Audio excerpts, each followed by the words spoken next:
Thank you, Sherry. Good morning to you all. Thank you for joining us on our next upcoming Zoom exciting opportunity here interview for the Daybreak Star Radio Network. Our motto, our ingredients, what we're known for here is indigenizing the airways.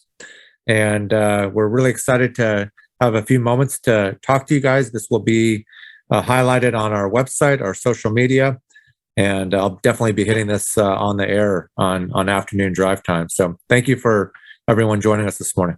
Thanks for having us. Yeah, so could you please introduce yourselves and state your tribal affiliation?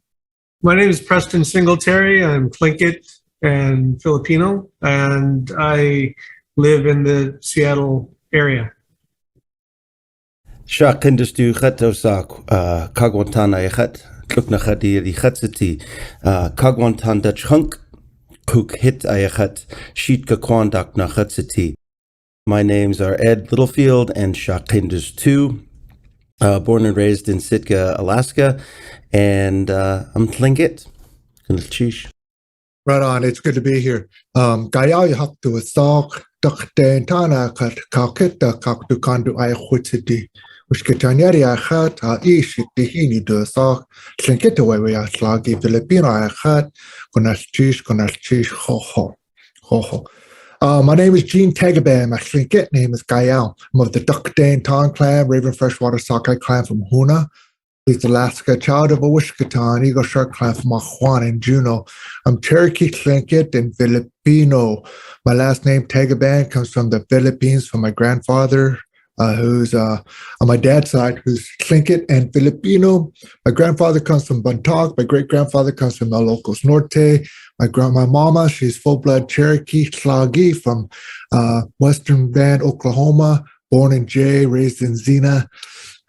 Wolf Clan on that side, and before the Trail of Tears, my people on that side come from a place that is now known as Georgia, Tennessee, and North Carolina. It's good to be here in the Pacific Northwest on the territories of the Coast Salish people. Right now, I'm on the traditional lands of the Puyallup in the shadow of Mount Tahoma. I'm Ishnewe, thank you.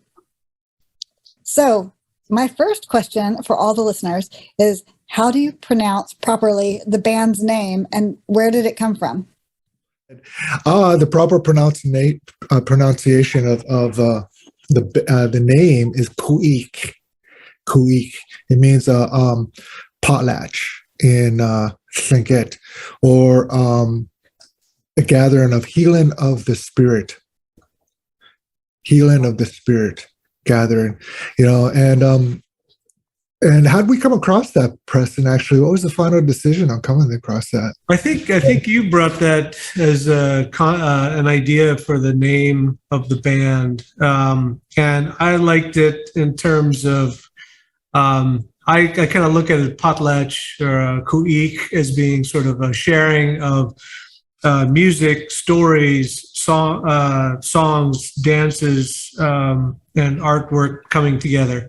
And so that's kind of what the band is known for. We use, Tlingit, Haida, in Yupik languages, and English as well. So it's just kind of a celebration of this coming together of cultural styles and mixed up through jazz and rock and funk music. And also, in addition to all that, Khueex is a release of grief ceremony, part of that. And whenever I play, we've got these, sort of tough things that we're talking about sometimes, but it's also a release of that pressure and mentioning it, putting it out in the air. So then you can have that healing. So there are usually two parts of Khueex: the mourning, like the sad time, and then we, turn it over into the happy times. And so I think this music has both of those, where it's a party band, and we're jamming, but we also cover some deep topics inside of that. So. Oh, Ed, I was just going to say that too. It's like relieving the grief. And much of what it is too. Sure, we like to get the music out there, but also healing of that spirit, relieving of the grief too. And that's a big part of what we do. And even before each performance, we have that time of reverence, that time of prayer, and just from my ancestors. So when did Khueex begin? It started in 2013, and I was one of the, Gene and I are two of the original co-founders. I've been collaborating with Gene for several years in a group that we called Little Big Band. And this opportunity came in 2013. I met this fellow named Bernie Worrell, who was the keyboard player for Parliament Funkadelic. He was one of the original founders of that group. Went on to, do amazing things, working with lots of different musicians from all around the world, African, Middle Eastern, and blending musical styles. And so I met him and had the opportunity to open up. Gene was there with the Little Big Band. At the end of that show, he said, I've been thinking about your music and I'd like to collaborate with you. And I was just kind of like, gobsmacked, I didn't ever anticipate that a guy like that would, express interest in working with me. But I knew that based on his musical knowledge and his ability to gather the energy, he always said that, music comes through him. A lot of, incredible musicians always claim that that's how their gift comes to them. And so this opportunity to work with Bernie was incredible. We all learned so much through working with him, and he was known as the Wizard of Woo. He was his concept of the woo was bringing people together through music. And so that's something that we kind of try to carry on with us in all facets of how we create music today. Thank you. What keeps you all together, as a group? You guys are all in different, vicinities, different areas, and, there must be organization that has to go in, planning, logistics, timing. Who's in charge of, being the organized one, saying, all right, rehearsals, show up at 8:45 for 9 a.m. Who's responsible for being that guy? The perseverance and patience of Preston Singletary, who has to put up with all of us. Yeah. It is, kind of like the reluctant band leader. I don't see myself as a leader so much as I like to. The more I think about it, I feel like I'm kind of a curator of talent. Everybody in the group is so talented and has really, really diverse experience in many different facets of art, traditional knowledge, music, as composers, as, performers, you name it, visual arts, traditional and contemporary. And when we do get together, it is a special time. Usually it's around a performance. We'll get together and rehearse a few times. And up until now, there's so much history behind the band at this point. But we are carrying on with a newer lineup. We have a new keyboard player because Bernie passed away in 2016. We also had Clarissa Rizal, who was a traditional Chilkat weaver and a really good friend to us, a mentor and a sister. She passed away as well the same year, so we lost 2 band members in that year.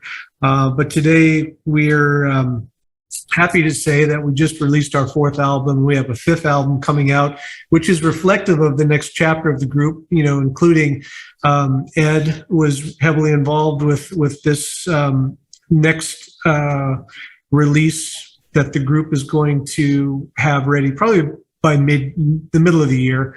And Sandra Segundo, who's not able to join us today, but she sings with us. She's from the Haida tribe. And then we have a new keyboard player, Tim Kennedy. So we work with non-native musicians as well, who are really, really well-versed in their instrument. And as improvisational musicians and jazz players, they take the music into different realms. On the different realms, what is it like mixing native sounds, native culture in with jazz, funk, and rock and roll? I'm gonna let Ed take that one because Ed, Ed's yeah. also been doing, blending his jazz music with Tlingit culture and melodies for many years as too. Yeah, and thanks for that question. What is it like to, blend, traditional music or cultural music? So, I'm going to start off with there's no way Tlingit people could have survived in Southeast Alaska without adapting other ways of living. So let's start with that. And that's been over 10,000 years. So Indigenous people have been doing this. This is nothing new, is what I'm saying. Indigenous people have been updating their ways of life for thousands of years. And that includes hearing other people's music. There's a series in Sitka called the Aleut series, or Khueex. And it's the story of a person that traveled about 2,000 miles across to the Aleutian Islands. He was actually banished out there and came back because he wanted to pass away in his homeland. And as his penance, he gave these songs to the Tlingit people, and that's still today. So fast forward thousands of years, we have these influences that are surrounding us, but we also have, what I grew up with. We just lost a really special leader in the Sitka community and Tlingit world, Dastia, Ethel McKinnon, a few days ago. And just learning from her as a kid, and learning those stories, that influenced how I do my music later in life. So picking up things, listening.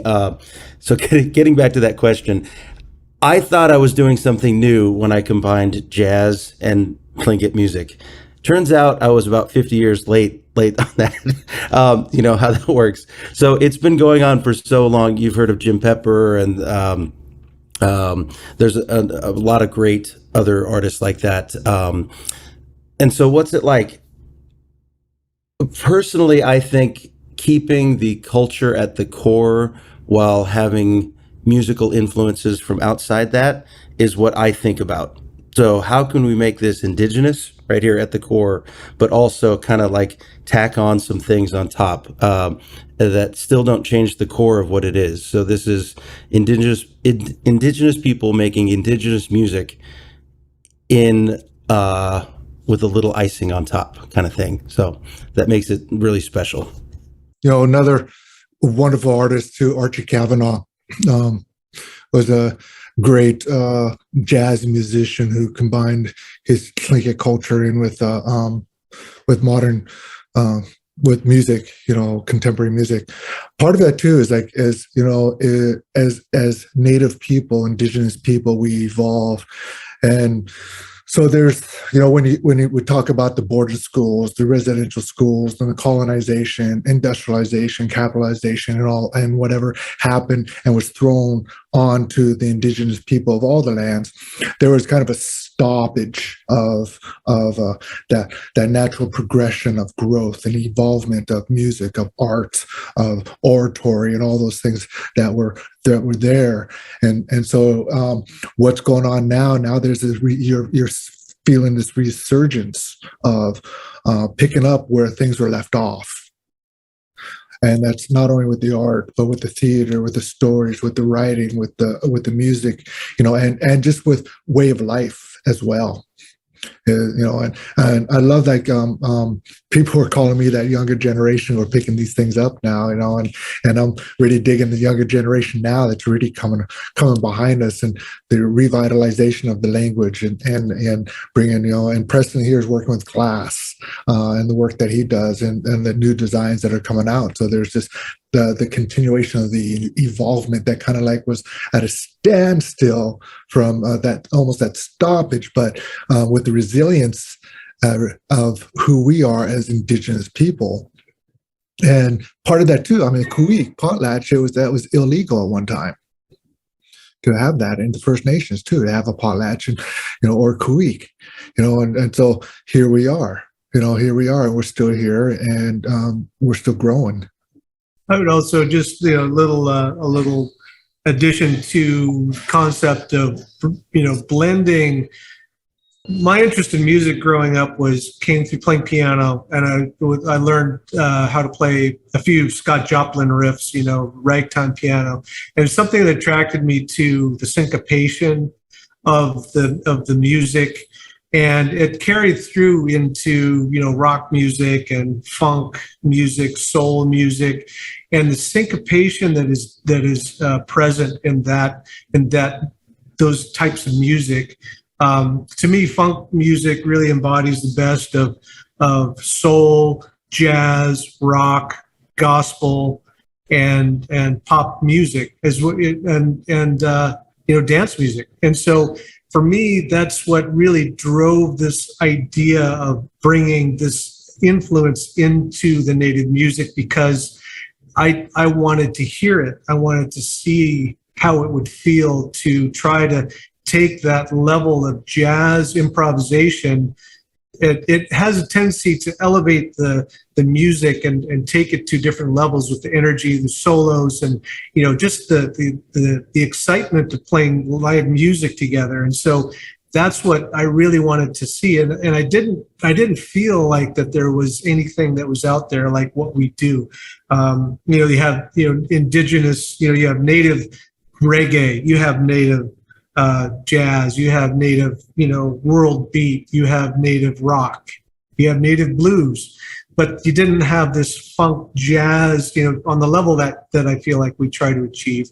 And so that was part of the calculation that I wanted to, as I got deeper into my artwork, again, like Gene was saying, trying to pioneer this new material of glass into Native art and symbolism. It was the same. I found this opportunity with working with Gene, especially. So it was I really enjoy learning from Gene's perspectives around this and what we do. Just an about the jazz side, because you said Scott Joplin, so that's early 1900s, late 1800s ragtime, which then influenced what we call jazz, and then which influenced funk music. So, and everything after that. So, my friend Jason Marsalis, who is in the Hall of Fame of Jazz, he got to play on a record of mine, and so he's playing Tlingit melodies in jazz, which he's very well versed. And he goes, jazz is an open architecture to combine cultures, or roughly about that. And I thought that was magical too. So, what Preston's talking about is like funk music. We can play because it's based on jazz. We can combine that and still have two pretty equal parts of culture and music together. I thought that was a really great way of explaining jazz and funk and that kind of thing. Yeah, that really is. I love that. See if I can find the exact. I didn't say that. That was Jason Marsalis. So. Jason Marsalis, yeah. That's such a good explanation of jazz. And I love that Scott Joplin was one of your influences. When I was taking piano when I was younger, I was getting a little bored and annoyed, and my music teacher gave me Scott Joplin, and all of a sudden it was so fun to play. Yeah, it is. It's infectious, I wasn't really good at reading, but I could figure out the syncopations, and I figured I could look at the music and figure out the chords, but then my ear was so well trained. I play mostly by ear. I understand. I'm not a sight reader though. Man, I'm just thinking of all these things about jazz too. So what you said is it's so good to play or to listen to. That is why jazz is also a music of the people. All right, the generations of slaves coming over and putting their music into it, generations of non-native people coming over and sharing Western culture. So those Western and African rhythms combining, creating jazz, which is essentially of the people. And you know what? Cultural music is also from the people. So it's two. I also like that kind of visual. It's like jazz is from the people. Indigenous music is the people. You can't separate the music from the people and vice versa. So combining those is really powerful thing when that happens. I'll take it one step further. Even though, Jason, no, it wasn't Jason, it was Hans Teuber and Tim Kennedy. They were talking about, they were aware of some native jazz musician who was talking about powwow drum, and the powwow drum is like, it's kind of like a, it's like it's there's a swing there, and that was his propagation, was that's where the swing style came from in jazz. So we don't even know, but there was so much happening there. Anyway, I'll leave it at that. And I'm going to take it like way over the top here with this, and I'm going to like the funk, the jazz, and combination with the native music and stuff like that, and what we do, and I just like it. It makes me feel good. It hits me in a place deep inside that just wakes me up. Yeah. And so, I like it. That simple. That is wonderful. It actually leads really well into the next question I wanted to ask you, which are, what are your favorite songs to play in your band? Like when everybody's like together and you're just in it, what are the ones that really pull all of you in and you just love to play? Well, for me, there was a couple of our discography, I guess, if you want to call it. There's like Sunrise Song is one that I really like. There's the Canoe Song that is also, one that is very improvisational. There's a lot of them though. I mean, there's like some of the story ones, like Earth Prayer is another one that really stands out to me. It features Gene as a storyteller, and it's very, the thing is, the way that we created this music was very organic and improvisational. Most of the material that we did, we had a very loose idea of what we were going to do when we got there. And a lot of the, maybe half the material or a third of the material was just totally off the cuff. And then the creative process came in after we had these basic tracks. And then we added the horns, then we added the voice, and then we created sections. So that's how we built the music up. The most recent album, the Wooch album, for me is 10,000 Generations, is like one of my absolute favorite tracks. And that album itself is one of the funkiest album that we did. It's like wherever I was hoping to learn and make some iconic funk tracks with Bernie Worrell. It was like that was his what he was known for. And I think by the album 4, the fourth and final album featuring Bernie, we finally got there.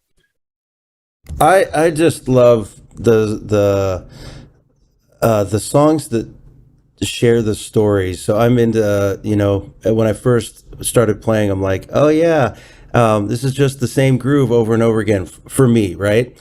And then we started adding people, and I was like, oh yeah, this is not about me. This is about us telling a story. So actually what you said about Gene's song, that is also a story. Every time Gene tells a story, I'm like, it could go on for 20 minutes. I don't care. It's like, tell the story. You kind of get in that, and I think we get in that group, even, or into that vibe, into that feeling, into this, like, what is it like to be part of the story? So those are special to me now. And once I figured out what they were truly about, trying to get in there. And then, I'm just going to throw out Sandra's song, the Killer Whales Breathe In, it was super secret. It's the next one, right? It comes out on the next one. But having her, a strong lead vocalist, female lead vocalist is amazing. And, not only the story that she sings and is just having that voice out there too, is another special part that I think is special, that we have a very strong, powerful lead vocalist, female vocalist, which is awesome to have. So you asked the question too, is like, what's our favorite song to play once we all come together and finally get to play? Sometimes in the work that I do, and that's with Captain Rob too, you know, and many of us, we deal with other issues in the world like drug, alcoholism, suicide, homelessness, domestic violence, a variety of things. And so I'll be honest with you, there have been times where we have to go to a rehearsal or even a gig, and I'm tired after a day of dealing with that. I'm tired, you know. And so as we said earlier, as starting things off, you know, what does Khueex mean? Relieving the grief, healing of the spirit, and all that. And so once we, you know, my favorite part is actually just getting together and start playing.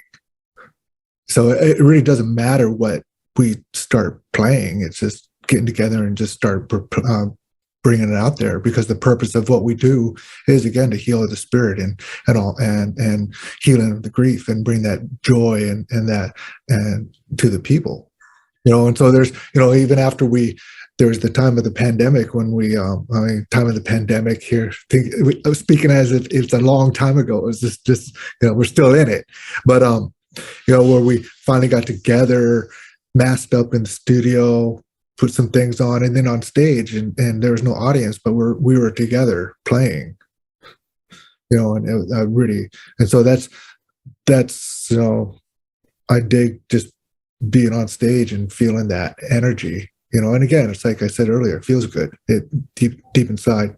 There is a piece though that I want to bring up. I don't know. I don't even know if it's on the last album. That piece that we did with Steven when he was doing some throat singing. Is that going to be on the next one? And Ed was on xylophone, and I was on flute, and then Sandra was speaking her language. There's free jazz, baby. Yeah. I'm really looking forward to hearing that one, man. Yeah.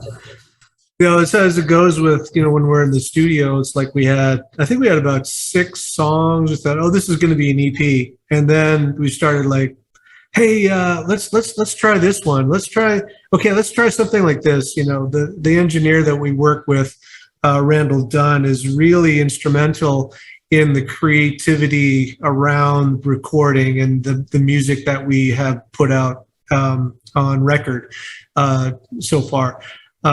He always brings a lot of creative ideas and kind of pushes us. He'll challenge us to do something, you know, kind of take us outside of our comfort zone and like, oh yeah, do this.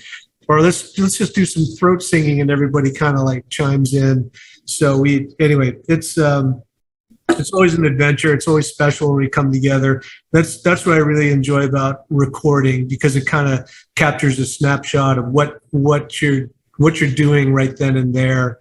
And so that's why it's a real blessing to have these recordings to reflect on, to listen back. Is like, oh, I remember that session, I remember that time, or think about that solo, I think about, you know, all of that, and, you know, try to project into, you know, new directions. You know, what can we do next? We still have lots of new material to work on. And hopefully it'll be on an ongoing basis. I mean, Preston makes it sound like this year, like there's actually a process in some ways, but sometimes Randall just says, hey, go in there and do something. And we're like, what? No, just do something. And that's how it starts. Yeah. Go tell a story. And then all of a sudden everybody is reacting. You know, that was the interesting thing. It's like we did that a couple times. So let's try a Gene story, you know. And it was called Gene's Story, you know, as a placeholder.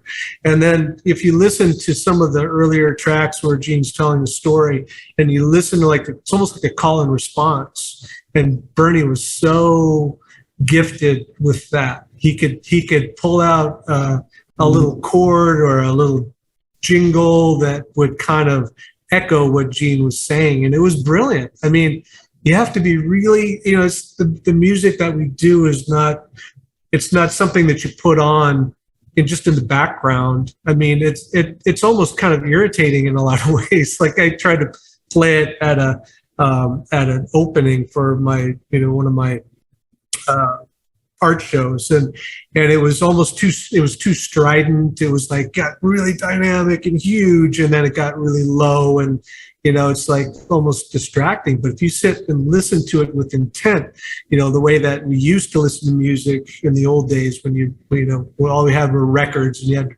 decide to put this record on the turntable and play it and listen to it. You listen with more of a sense of purpose than we do today.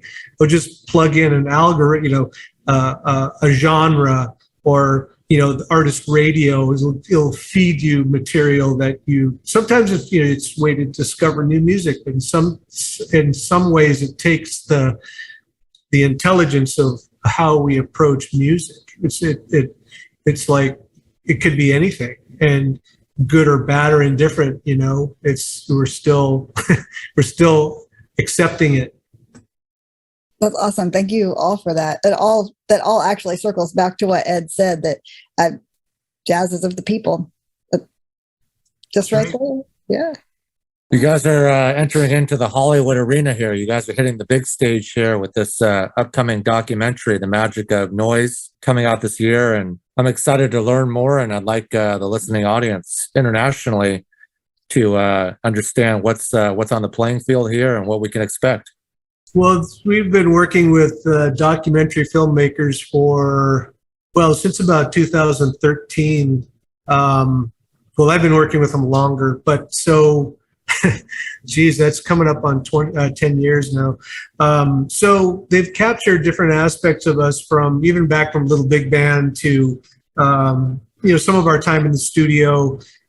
We've captured several live performances with multi-camera shoots, and lots of interviews, and talking about the arc of the group, and its origins, and the change in personnel based on loss, based on just change of other people moving on, and then finding new people to work with.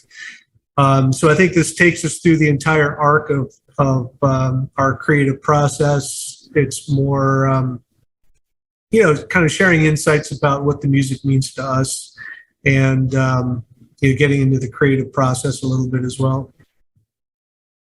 Awesome. Thank you so much. Do you guys have anything else you'd like to say about the band or yourselves before we end our interview today? Anything you want to plug? I'll lead off if the other guys want to, have some thoughts around that. We're trying to navigate into a theatrical approach to the music. There is a couple of opportunities coming up, nothing really solid at this point, but we've been talking with Seattle Theater Group, and, also we have friends who have connections to the Seattle Symphony. So there are things that may come to pass where we can bring it more into a theatrical, live performance kind of thing. What comes to mind for me is the Fela Kuti musical, which kind of dramatized his life through music and stage acting and dancing, and I think that based on the music that we do and some of our connections to the cultural knowledge, and dancing with regalia and masks and storytelling, Gene's an excellent traditional and contemporary storyteller. So we're trying to figure out who we can get to sort of support us in this kind of an endeavor. So that's one thing that's it's kind of on the horizon. It's more and more conversations are happening, and eventually something's going to come together. And some of the I know that Ed has a lot of theater experience, and as a composer, and working with the production of actual theater pieces. So we have a lot of capabilities, and Gene being a screen actor, stage actor, storyteller, all of that. Yeah, I'm actually not even in Seattle right now. I'm in Illinois doing a new play by Madeline Sayet, Mohegan, and so theater is pretty awesome. I just want to say we will make an effort to continue Indigenous music through funk for as long as we can. For the people. I just want to see, I was telling Preston too, one day I just want to be that old guy that's sitting on the side on stage in a chair with a staff and just kind of tapping my toe and and just giving a heads up, just going just really enjoying what's going on, and as new stories come out. And oftentimes too, when we talk about stories and storytelling, people think about these traditional stories, but there's so many stories out there, contemporary stories of this generation that's coming up and what's going on in the world too, and how do we express those in a good way and bring that to the people as well, and so who knows, I mean, I'm open to possibility, creativity, and expansion of thought, and and crossing over different paradigms and creating change too. Well, thank you all very much for joining us. This is heartwarming. It's wonderful. Thank you so much for all your time. Yeah, Daybreak Star Radio Network, right on. It's awesome. Oh, I'm sorry. We just launched our brand new apps. So we have apps for everybody, all of our Android users and Apple iOS. You can just search for Daybreak Star Radio on your Play Store on your mobile device. And that's one of our latest big announcements here. But we're doing lots of big things here, from new shows to upcoming live broadcasts. So we're really excited to continue to indigenize in the airways here in Seattle. Well, we're international, but we're based here. Yeah. Congratulations. It's exciting. Thank you. Thank you.